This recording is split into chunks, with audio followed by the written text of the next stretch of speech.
All right, thanks everyone for being here. We have Sedona Prince and Madison Connor following tonight's win over Appleton Christian. Questions in the room for these two? Sedona, career high 10 blocks tonight. Just talk about it. Well, they were trying to shoot. That doesn't really work out when you have a 6 foot center down in the post. But yeah, I mean, that's been one of my talents for a long time, and it's so much fun. And my biggest struggle or getting into this season, I was like, I just need to stay away from fouling, and so I've been working really hard on that. Just trying to keep it clean. And so tonight was a big victory for me, getting my career high in blocks, but also just having I think I had one foul. One foul on the offensive end. Yeah, so that's a big step, a big piece of step in the right direction for me. So I was really happy. Madison, another game where you hit 9 threes this time, shooting well from 3. Is it just a natural shot for you? Is it? Because it looks like you're not afraid to put it up. Yeah, I mean, I'm in the gym all the time. I shoot like 500 threes a day, so I'm just getting up reps. I've been doing that since like my junior year of high school. So I finally have the opportunity to have good looks. Having Sedona down there as a post presence, they have to help. And then having such a good playmaker on the ball as Jaden, I just get wide open looks, and that's my job to knock them down. Madison, you hit 9 threes tonight. Do you feel like, it wasn't like you could have hit more tonight, like you should have had more tonight? Yeah, for sure. I had 19 attempts, and I think I had 19 good looks. So maybe 18. I think I took one or two bad ones. But like for me, I feel like that's not that great of a shooting night. I mean, I want to hit all of them, obviously, if that's not the case. But I mean, yeah. In the third quarter, it felt like Agnes was kind of key for you guys. She's getting a ton of offensive rebounds, had a couple buckets. Just talk about what she did for you guys in that third quarter. Yeah, we needed after they scored 26 points in the second quarter, we needed that boost of like, all right, let's go. And I yelled at her when we were doing shooting and said, Aggie, we need you. Like, come on, we need you, Aggie. And so I'm so glad that, something just turned on her and she just was like, I'm going to get every board, because those extra possessions got us, some really, really good extra looks and extended our lead just that much more in that crunch time. What was the message at halftime? Because the second quarter was a little sloppy from y'all letting Abilene Christian back in the game. What did Campbell tell y'all at halftime? Just that we need to step it up. I mean, you can't give 26 points up in a quarter to anybody, especially in tight games. I mean, it was a 4-point game that had? Yeah. Mm-hmm. Yeah, like we can't do that. They scored 7 points in the first quarter, and then the second quarter they scored 26 points. That's like, we can't do that. They're a good team. They can knock down threes, so that's dangerous. When you play a team that can knock down open threes, you can't let them get hot. Once they get hot and get into rhythm, that's dangerous. So we just had to lock in defensively and just play better offensively too. So. So was there anything specific in the second quarter where it felt like things started to slip away from you guys, or was it just? I just think it was a lack of focus. To be honest, we were just kind of not getting the best shots offensively, and then defensively, they were doing whatever they wanted. So kind of just a lack of focus, and we just had to zone back in the third quarter. Coach had y'all came back out for the second half shoot around at 9 minutes to go with the half, 10 minutes to go. Is that a little early? Did they have you come out and shoot, deliberately to get into rhythm for the second half? I feel like that wasn't strategically done. I feel like we went in halftime. We knew we were messing up the second quarter, so it was a quick, easy. You guys need to focus and lock in. This is a good team. Don't play around. Go back out there and get shots up. So pretty simple. I mean, we know what we have to do, so he's not going to take 20 minutes at halftime to talk to us. How do y'all are 9-0? How do y'all fight complacency as you go through the non-conference schedule? Yeah, that's the biggest thing that Mark talks about every day in practice is it's easy to just like settle, and it's easy to lose focus of the big picture and become complacent. And so every day in practice, we keep energy up, and every game matters. We can't not show up for any of these preseason games because they matter in the end. But if we if something happens in one of these, then that's going to hurt our chances later in the season when we put it all together. So. We talk about every day. It's like it takes those great people, all the greats. They put it together every day, and they just keep pushing and pushing and pushing, no matter how far they go. There are lessons to be learned out of every game. What was the lesson for you all in this game? We can't lose focus at all. You take 10 minutes off in a Big 12 game, you're down by 40 points. So thankfully we were able to work our way back and gain a sense of focus in the third quarter, but I mean, you do this in a Big 12 game, and it's not a game. So we just have to lock in and kind of just put the pieces together and play 40 minutes of good basketball. Right, yeah. We're doing it slowly, like, you know, it's whether we get like 2 quarters or half or 3 quarters, like, you know, it's getting longer and longer prolonged periods of time where we're locked in and we're playing like our best basketball. And so it's gonna keep going and we're gonna keep narrowing those times, you know, obviously we want it to be 40 minutes of incredible basketball, but our team needs to keep growing and putting every game together and you know, every possession together. Is that the good thing about these non-conference games, that it allows y'all to work through those kinks as you get ready for Big 12 play? Yeah, for sure. With how many new players we have, I feel like we've meshed really well. We play really well together, but obviously you're not going to play perfect. I mean, a team that's been together for 3 years isn't going to play perfect basketball.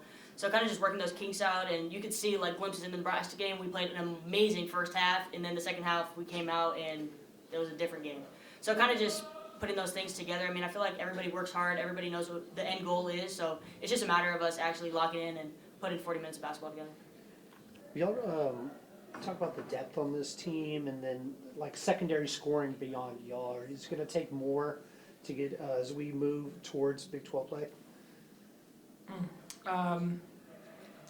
Yeah, I mean, it's going to take a whole squad, you know, like, you know, especially when you get later in the season, you never know what happens, whether it's, you know, not gonna, Don't say it. yeah, whatever, put the piece in, Nice. fill in the blank. But, you know, you never know what happens. The season's very long, and it takes a lot to win a lot of games. And so we need every player to keep pushing and know that, you know, any moment could be their time. And they are, and they're working really hard. And we have players on the bench that, you know, are incredible players and could be playing in those spots. But yeah, they're just, you know, contributing every way they can and being incredible teammates. Anything else for these two? All right, Thank you. go.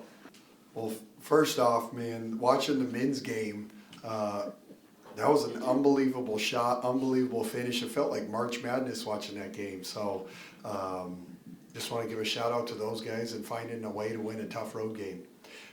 Super proud of our team tonight. Abilene is a really good ball club, really well coached, really skilled, 3 good guards, great post. And so we knew we were in for a battle. And just want to give a lot of credit to those guys and their staff. But proud of our team, found a way to win. Kind of had a slip up in the second quarter where we lost focus on both ends of the ball. I think our player of the game, Agnes' spirit and heart and toughness on the defensive end and all those offensive rebounds that she gobbled up for us was incredible. And then Sedona had 10 blocks and did just an amazing job protecting the rim for us all night. So really good win, pumped and excited to be 9-0, but we still got a long ways to go. You talked about that second quarter where things kind of started to slip away. You know, going to the Big 12, you can't, you know, you have a quarter like that, things can unravel even quicker than they did. Was it good for the team to kind of have something like that in a game where you could still find a way to win it? Yeah, it's just learning this group of, we haven't had many close games. Most of them have been double-digit wins, and so you start out the first quarter 26-7, you're up 19. Human nature's to take your foot off the gas a little bit, and you got to fight against that. And so it almost came too easy for us, and they lost focus. Give our team credit in the second half. They'll bounce back, scored 40. I think outscored them 40-27 in the second half. And so it's just all part of the journey, understanding that and keeping that focus for 40 minutes. Coach, you're 9-0. How do you fight complacency setting in through the rest of the non-conference? Yeah, there's. I'm thankful for the leadership on this team. There's a group of women that have played late into March. Madison's played in the national championship. Sedona's been a part of a Final Four team. Agnes has won a national championship and played in multiple Final Fours. And so there's some upperclassmen. Jaden has been on some really good teams that have played high stakes, that get what we're trying to do, which is prepare yourself for March. And so there's great leadership there. And then our staff, as you go, educating half of our roster, you know, hasn't played in March Madness, more than half. And so the net just came out this week. And so teaching them what the net is, what it means, how each one of these games is our resume. that is going to be looked at later on by the committee. And so you try to instruct and teach and take it game by game. And then this group has always had a little chip on their shoulder, and our staff makes sure we remind them of that. Talk about Agnes, especially in that third quarter. Like you said, she was getting all those offensive rebounds. It just allowed you guys to find a little bit of a rhythm after that second quarter. Her impact is immeasurable. I think I said it after one of these games. Agnes is truly our backbone. Her maturity, her toughness, her ability to impact the game in every area. And there's defense, there's rebounding, there's offense. Well, Agnes guards the other team's best guard every night. Agnes is a monster rebounder. And Agnes sticks open shots and dropped 26 the other night when one team dared her. And so she truly is the backbone on the court and off the court as a leader for this group. It's incredible. You know, each one of these games presents a different lesson to be learned. What was the lesson learned out of tonight's game? Oh, the second quarter of how special this group can be. And you scored 26 to open a quarter. And how easy it is to be an average team and not focus. And so the takeaway from this game is you got to play all 4 quarters, and we got to be locked in. And we're still, that's part of a collective focus of this group that's forming their identity. This group is truly game by game still forming our identity. Well, and kind of on the idea of forming an identity, what do you think this group learned about themselves tonight? Yeah, they're learning they're a really good ball club as the season's unfolding, is what they're learning game by game. And so they knew that this team was talented, and we had to defend the three-point line. We had to do this, we had to do that. They know all that. And after the game, they keep checking the box right now. So far, nobody's been able to knock these guys off. They haven't been able to solve the riddle yet. And so this group, as this is going, there's a confidence that they're gaining as a group that they're tough out.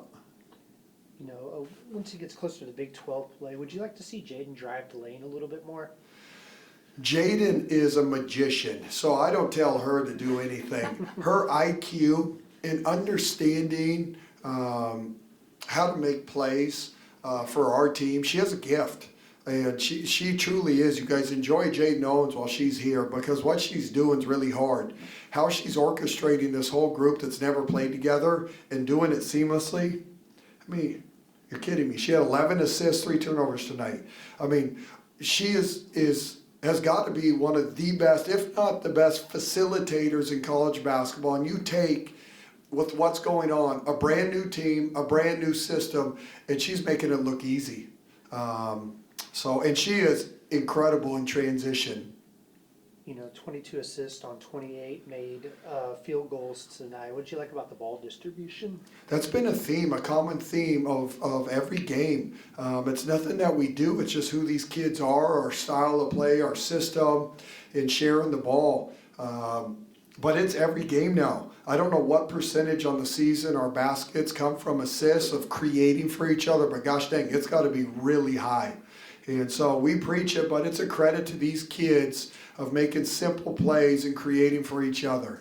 Well, it looks like they really care about each other. You see on the court, you see that afterwards in the press conference, things like that. I would imagine it just kind of helps when they're trying to build all those things together. Yeah, it's and our staff deserves a lot of credit. As we put this thing together in the portal and you're adding pieces that you're trying to put this puzzle together, it's come together really well. And it's kind of all the pieces kind of complement each other, which is why I think we are a tough out. We're so balanced with shooters, with playmakers, with post presence, and there's an unselfish spirit to the group. And so they've been hard to slow down. What did we shoot? We shot 48% from the field, 38% from 3. I mean, these guys are efficient.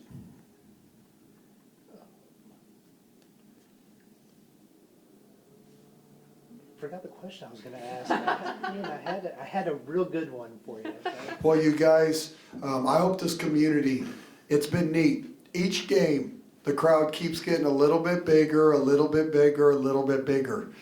So I'm excited for Fort Worth to really get to see this group and come out and really give us a home court advantage, because this group is special. And then then, the last question from me is, do you have an update on Sydney Harris, when you think she'll be back? It's, yeah, that's just the medical staff that are walking through different kids and their injuries, and I don't have any involvement in that. There's doctors that are way smarter than me and trainers that are way smarter than me, so I just let them run with it, and when the kids are ready, they let me know. Is that the final piece to kind of your depth puzzle? Oh, there's a couple kids. I mean, KG was performing at a high level before she got injured, and Sydney Harris has a very unique skill set and is an offensive weapon, and a very versatile basketball player. And so there's a couple kids that can really help us, but you got to get them in shape and get them back in the flow of things and get them back in the system. So it'll be fun to get those kids back. Anything else for Coach? All right, thanks everyone for being here. See you Sunday. Thank you, guys. Yep.